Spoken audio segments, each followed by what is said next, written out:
Question જે topic છે એના માર્ક્સ પણ છે, આપણે સ્પેશિયલી પૂછાય પણ છે. તો આપણે બંને જોડે જોડે જોતા જશું. શું કરશું? બંને જોડે જોડે જોતા જઈએ છીએ. હવે એની અંદર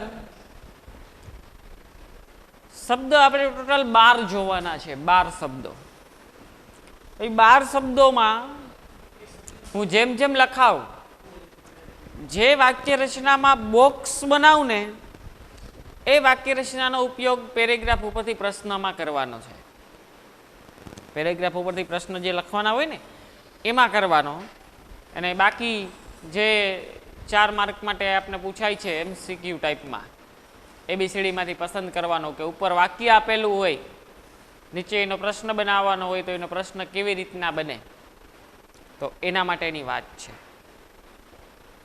બોર્ડ વર્ક કરું એનો ફોટો આવશે, એ જ તમારે ગ્રામર બુકમાં ઉતારવાનું છે. પણ ધ્યાન રાખજો, જો WH શબ્દો છે એ કયા કયા હોય તો એનો ઉલ્લેખ પહેલાં હું કરું કે WH શબ્દો ક્યાં ક્યાં કહેવાય. તો કે WH શબ્દો કે WH થી ચાલુ થતા હોય WH શબ્દ કહેવાય સામાન્યપણે. તો who, what,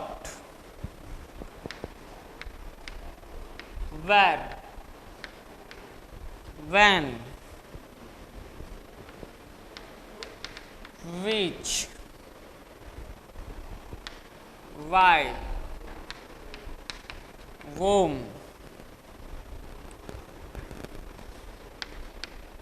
whose અને how થી શરૂ થતા શબ્દ.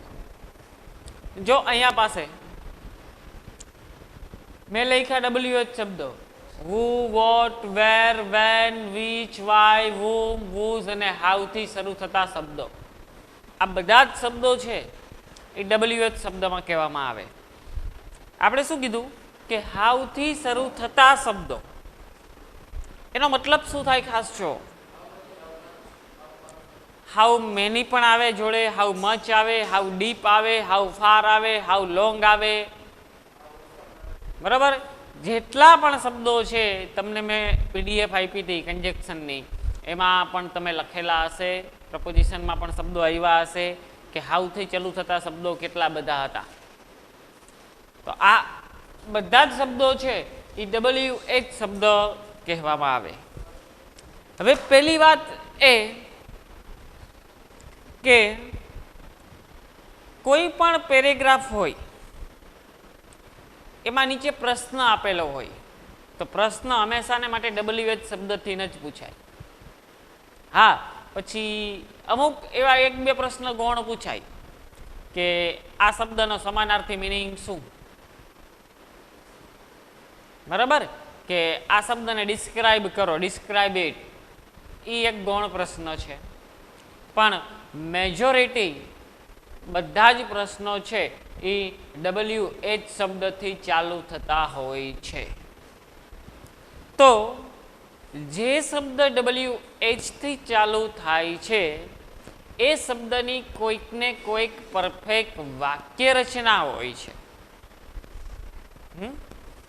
જે શબ્દ WH થી ચાલુ થાય એ શબ્દની કોઈ પરફેક્ટ વાક્ય રચના હોય છે, એ પણ આપણે જોડે જોડે સમજીએ.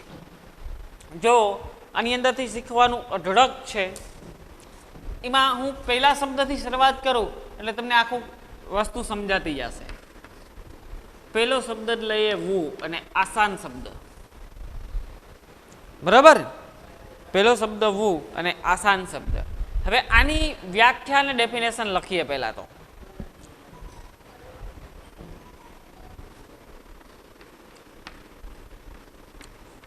કોઈ પણ વ્યક્તિ અથવા વ્યક્તિઓ વિશે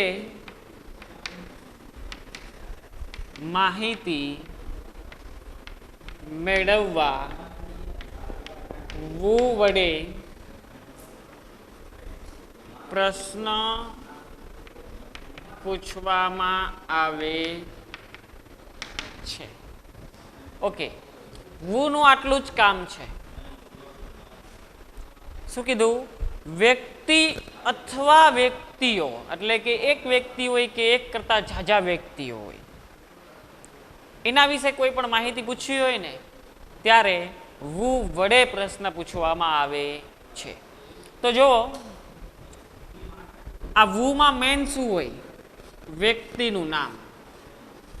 શું હોય? વ્યક્તિનું નામ છે એ આની અંદર મેન હોય છે. વુમાં મેન શું હોય? વ્યક્તિનું નામ. ઓકે, હવે આપને એક વસ્તુ પૂછાવાની છે. એ કેવી રીતના પૂછાવાની છે? આપને આવું પૂછશે કે સંજના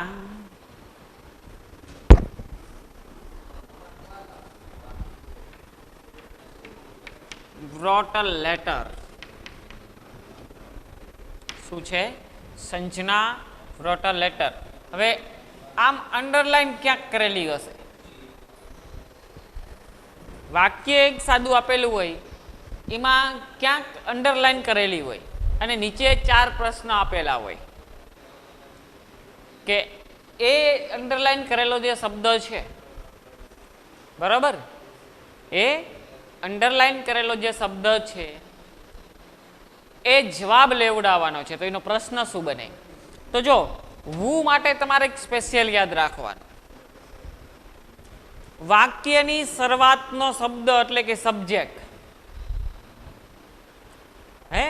વાક્યની શરૂઆતનો શબ્દ એટલે કે સબ્જેક્ટ નીચે જો અંડરલાઈન હોય તો, અને આ વ્યક્તિનું નામ હોય, કીધું ને વ્યક્તિ, વાક્યની શરૂઆતમાં જ અંડરલાઈન હોય અને વ્યક્તિનું નામ હોય તો એનો પ્રશ્ન હંમેશા વુથી બને. ઓકે, એનો પ્રશ્ન હંમેશા ક્યાંથી બને? વુથી. તો વુ wrote a letter. જો એક વુ માટે સાદી વાત છે. હવે આગળથી બધું બદલાશે. વુ માટે સાદી વાત છે પણ આગળથી બધું બદલાશે. આ શબ્દ પતે એટલે હું એક તમને બહુ મહત્વના 3 નિયમ લખાવું છું કે વુ માટે શું કરવાનું? શબ્દ હોય નીચે વુ રાખીને બાકી હતું ને એમને ઉતારી દેવાનું, પાછળ પ્રશ્નાર્થ ચિહ્ન લગાવી દીધો એટલે એ એનો પ્રશ્ન થઈ ગયો. આવો પ્રશ્ન જે તમારો દેખાતો હોય 4 ઓપ્શનમાંથી જવાબ હોય, આ વુ એક જ માટે લાગુ પડે. હો, શું છે? આ વુ એક જ માટે લાગુ પડે, બાકી કોઈ પણ વસ્તુ માટે એ લાગુ પડે નહીં. વુ ઓનલી ને ઓનલી વુ એક જ. તો હવે કોઈ પણ માનો કે ડબલ્યુ એક શબ્દથી વાક્ય ચાલુ થતું હોય, તમે એક તો વસ્તુ નક્કી કરી લીધી ને, એ વાક્ય હંમેશા કેવું હોય? પ્રશ્નાર્થ જ હોય. વાક્ય કેવું હોય? પ્રશ્નાર્થ. તો કોઈ પણ ડબલ્યુ એક શબ્દ અને પ્રશ્નાર્થની વચ્ચે હંમેશાના માટે કઈ વાક્ય રચના લાગુ પડે? કે પ્રશ્નાર્થની પડે. કઈ પડે? પ્રશ્નાર્થની. તો પ્રશ્નાર્થની વાક્ય રચના કેવી હતી? ટુ બીનું રૂપ પહેલા હોય, પછી સબ્જેક્ટ, પછી વર્બ, પછી ઓબ્જેક્ટ અને પછી અધર વર્ડ. આવી વાક્ય રચના જ હોય કોઈ પણ ડબલ્યુએચ શબ્દની. ઓકે, તો આ વુ માટે એક જ આપણે લાગુ પડાવીએ છીએ. રેડી?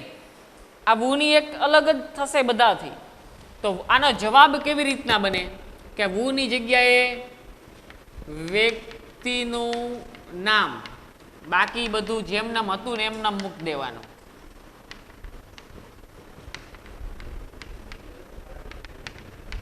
પ્રશ્નાર્થ ચિહ્ન નીકળી જાય. તો આ વુ માટે તૈયાર થયું પેરેગ્રાફ ઉપરથી પ્રશ્ન માટે.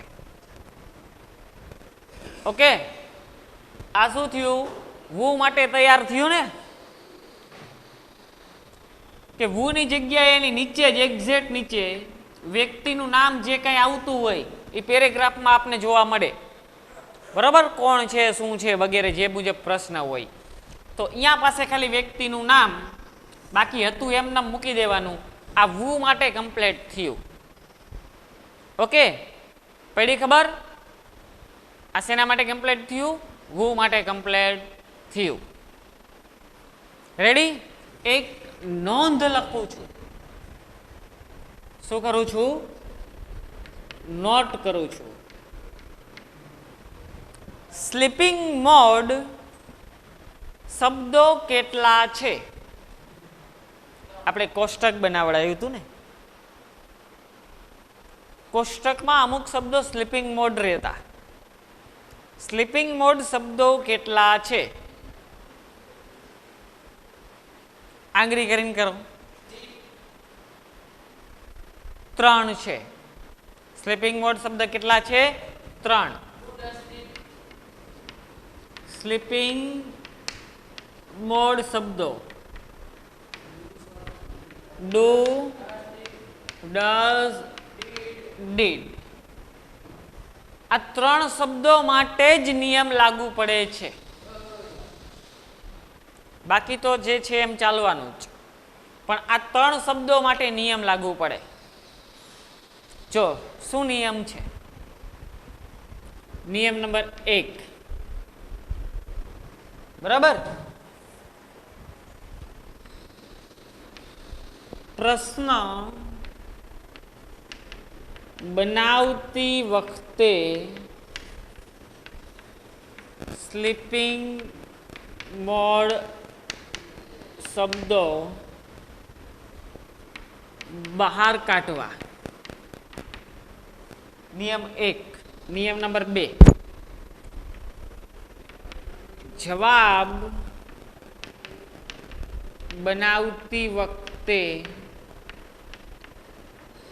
સ્લીપિંગ મોડ શબ્દો આપણી જ ભાષામાં લખો, અંદર નાખવા.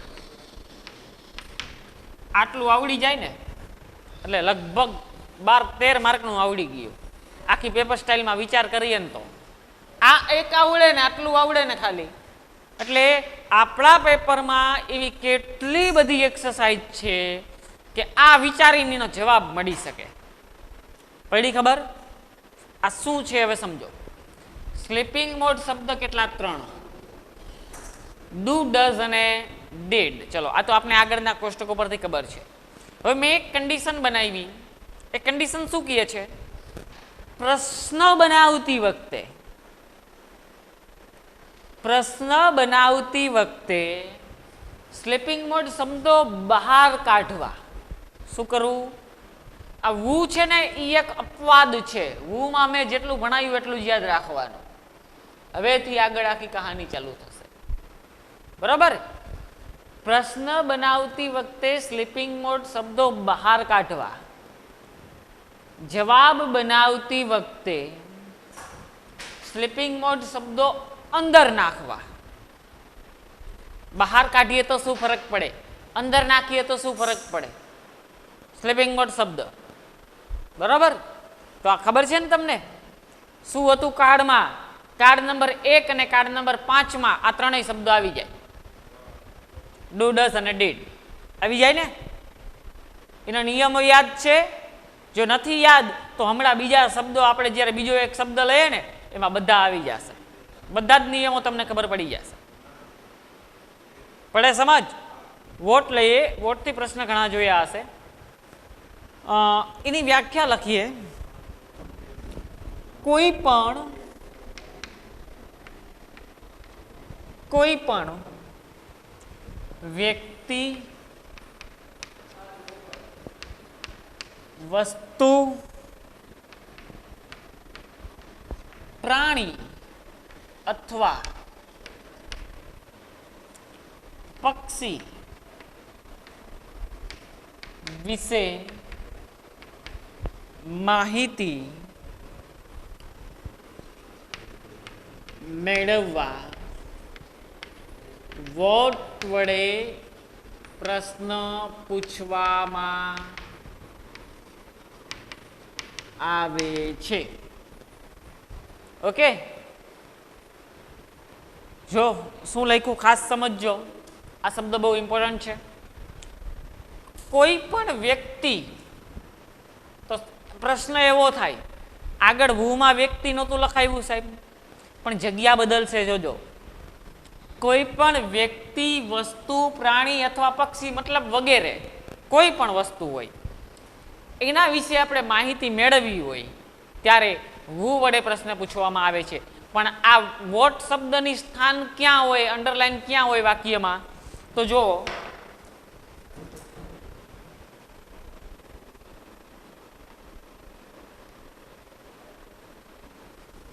આવું છે, Manoj is a teacher. Okay, તો અહીંયા અ ટીચરની નીચે અંડરલાઈન કરી છે. તો મેં તમને શું કીધું, વાક્યની શરૂઆતમાં જ્યારે અંડરલાઈન હોય ને એ વ્યક્તિનું નામ હોય તો એ પ્રશ્ન ક્યાંથી બને, વુ થી બને એવું કીધું ને આગળ. હવે વાક્યની છેલ્લે એટલે કે ઓબ્જેક્ટની જગ્યાએ, વાક્યની છેલ્લે ઓબ્જેક્ટની જગ્યાએ જ્યારે અંડરલાઈન હોય ને, વાક્યની લાસ્ટમાં ઓબ્જેક્ટની જગ્યાએ અંડરલાઈન હોય અને એમાં ચાહે કોઈ પણ નામ હોય, પક્ષીનું નામ હોય, પ્રાણીનું નામ હોય, વ્યક્તિનું નામ હોય, અહીંયા જેટલું લખ્યું એ ગમે એમાંથી એકાદાનું નામ હોય, ત્યારે એનો પ્રશ્ન શેનાથી બને, વોટથી બને. આ પરફેક્ટ બધા માટે અલગ અલગ યાદ રાખવાનું છે. વાક્યની શરૂઆતમાં અંડરલાઈન હોય, વ્યક્તિનું નામ હોય તો વુ, વાક્યની પાછળ અંડરલાઈન હોય, વ્યક્તિ, પક્ષી, પ્રાણી કોઈ પણનું નામ હોય તો વોટ. ઓકે, તો આનો પ્રશ્ન ક્યાંથી બનશે, વોટથી. ક્યાંથી, વોટથી. તો કોઈ પણ વાક્ય WH શબ્દથી ચાલુ થાય એ વાક્ય કેવું હોય, હંમેશા પ્રશ્નાર્થ. તો WH શબ્દ અને પ્રશ્નાર્થની વચ્ચે કઈ વાક્ય રચના લાગુ પડે, પ્રશ્નાર્થની. ઓકે, તો પ્રશ્નાર્થની વાક્યમાં પહેલા શું હોય, ટુ બી નું રૂપ. ઉપરના વાક્યમાંથી ટુ બી નું રૂપ ગોતી લ્યો, તો કે is.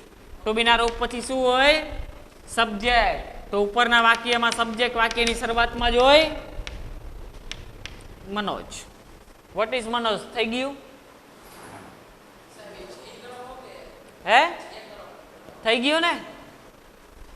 હવે હજી એક વાક્ય જો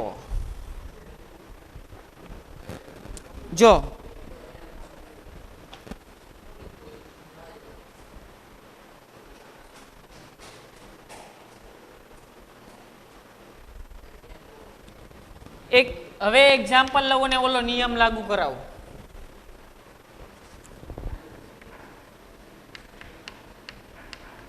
The teacher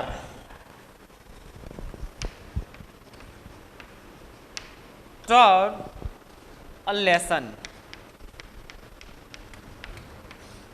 જો વાક્યની લાસ્ટમાં છેલ્લે અંડરલાઈન આવી તો આપણે જોવું પડશે શું નામ છે, લેસન. તો કોઈ પણ વસ્તુનું નામ થયું ને, લેસન. હે, તો આનો પ્રશ્ન ક્યાંથી બનશે, વોટ થી બનશે. ક્યાંથી બનશે, વોટ થી. ખબર પડી જ જાય ને, વાક્યની શરૂઆતમાં હોય. હું તમને હરેકની ઓળખ આપીશ.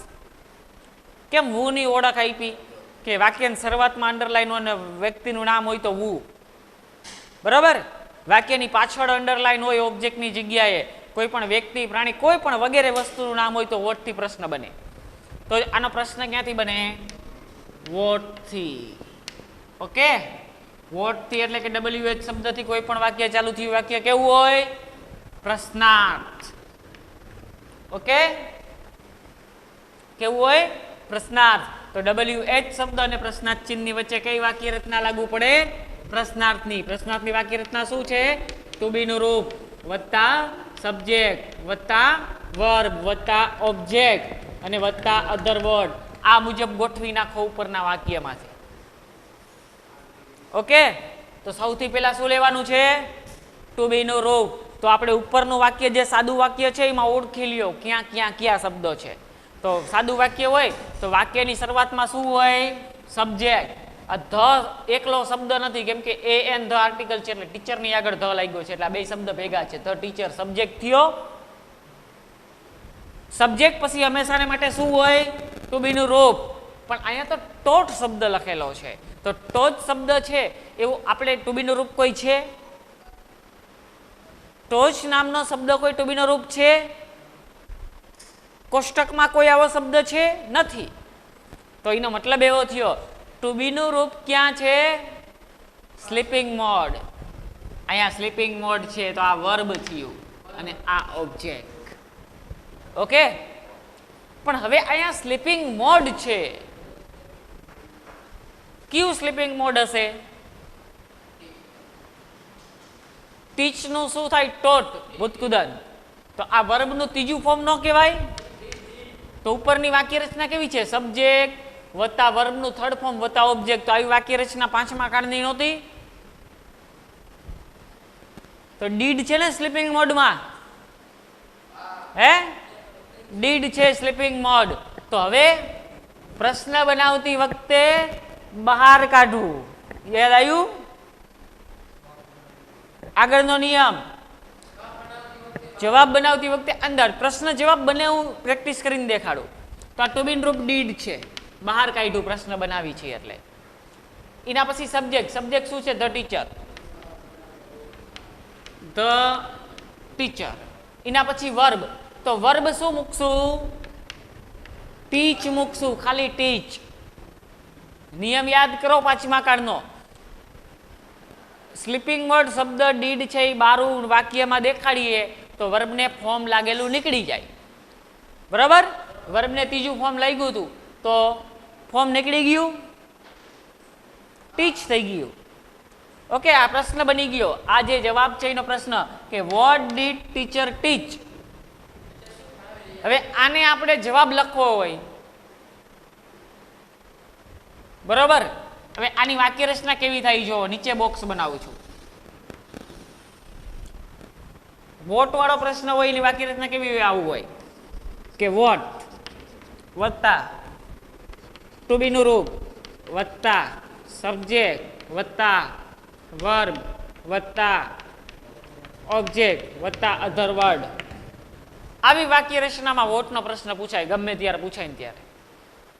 આનો જવાબ કેમ લખવાનો? સબ્જેક્ટ આગળ લેવાનું વત્તા ટુ બી રૂપ વત્તા વર્બ વત્તા ઓબ્જેક્ટ અને વત્તા અધર વર્ડ. પણ આ ઓબ્જેક્ટની જગ્યાએ મેજોરિટી કયા શબ્દો આવશે? વ્યક્તિ, વસ્તુ, પ્રાણી અથવા પક્ષીનું ગમે તે આવી રીતના નામ હોય. A lesson. બરાબર? તો આ ઓબ્જેક્ટની જગ્યાએ શું હોય? માહિતી હોય, કોઈ પણ લેસન હોય, ટીચર શબ્દ જે પણ હોય તે. તો આ બની ગઈ આ વોટની બોક્સ વાક્ય રચના. બરાબર? હવે માનો કે આવો જ પ્રશ્ન પૂછાણો જો આ વોટથી, તો આને આ વાક્ય રચનામાં ગોઠવવાનો છે આપણે.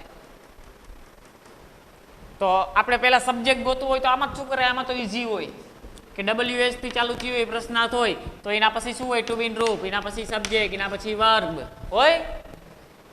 સબ્જેક્ટ આગળ લેવાનો છે તો ધ ટીચર. ડીડ આવ્યું ટુ બી નું રૂપ. જવાબ બનાવતી વખતે માલિપા. બરોબર? પ્રશ્ન બનાવતી વખતે બાર. તો જવાબ બનાવવો છે આનો તો આને ડીડ છે સ્લીપિંગ મોડમાં રાખશું. પણ એના પછી વર્બ શું છે? આમાં ટીચ. આ ટીચ છે. સ્લીપિંગ મોડમાં ડીડ છે એને નાખવું હોય તો વર્બને ત્રીજું ફોર્મ લાગી જાય. તો જવાબ શું હોય? ટોટ શબ્દ લખાઈ જાય ને અહીંયા. હે, ધ ટીચર ટોટ. હવે તમારે પેરેગ્રાફમાં જોવાનું કે ધ ટીચર ટોટ થી વાક્ય ક્યુ ચાલુ થાય છે. એ તમારો જવાબ હોય, પરફેક્ટ જવાબ હોય. પડી ખબર? તો સ્લીપિંગ મોડ વાળા નિયમનો આ રીતના ઉપયોગ કરવાનો થાય. તો આટલે સુધી અહીંયા સ્ટોપ રાખીએ આજે ભાઈ.